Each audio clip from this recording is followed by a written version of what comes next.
விளக்கமாக என்னென்ன செய்யலாம் அப்படின்றது ஒரு நாள் பயிற்சி பார்த்தாது. பயிற்சி வேணும்னா அத்தியூர் கிராமத்துல மிக பிரமாண்டமான ஒரு நிறுவனத்தை வச்சிருக்காரு.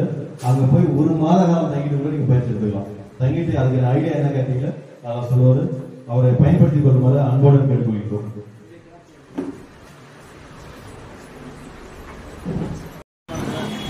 கொஞ்சம் கொஞ்சம் ஊற்றி வச்சுக்கிட்டே அப்போ இது என்ன செய்யும் வெளியே போகும்.